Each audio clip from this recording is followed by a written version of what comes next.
বাংলায় এখন অবাধে ঢুকছে উত্তর পশ্চিম শীতল হাওয়া, সঙ্গে বঙ্গোপসাগরের উপরে কোনো নিম্নচাপ বা ঘূর্ণাবর্ত তৈরি হয়নি, ফলে বাংলায় কিন্তু এখন শীত পড়তে আর কোনো বাধা সেইভাবে নেই।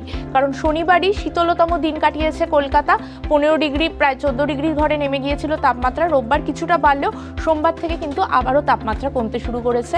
আজকেও কলকাতার তাপমাত্রা 15 ডিগ্রি এবং আগামী 2-3 দিন কিন্তু কলকাতায় এরকমই তাপমাত্রা বজায় থাকবে, তেমনই বলছে আলিপুর আবহাওয়া দপ্তর। উত্তরবঙ্গের ক্ষেত্রেও কিন্তু একই ব্যাপার।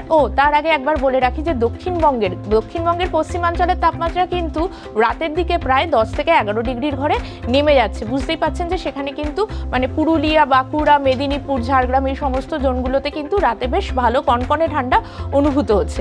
এইবার উত্তরবঙ্গের কথা, উত্তরবঙ্গে কিন্তু আগামী 4-5 দিন তাপমাত্রার সেরকমভাবে কোনো হেরফের নেই। আজকে দার্জিলিংয়ের তাপমাত্রা প্রায় 5 ডিগ্রি সেলসিয়াস, তবে উত্তরবঙ্গের দার্জিলিং, কালিম্পং, আলিপুরদুয়ার, জলপাইগুড়ির সঙ্গে 2 দিনাজপুর এবং মালদাতে কিন্তু একটা সতর্কতা রয়েছে, কারণ ভোরের দিকে ভালো কুয়াশা থাকবে এবং এই কুয়াশার দাপটে কিন্তু দৃশ্যমানতা বেশ খানিকটা নেমে যাবে। সেই একটা সেক্ষেত্রে সতর্কতা অবলম্বনের পরামর্শ দিচ্ছেন আবহাওয়াবিদরা। বাকি 2 বঙ্গের কোথাও কোনো বৃষ্টির পূর্বাভাস নেই। আগামী 4-5 দিনের জন্য এরকমই থাকবে ওয়েদার।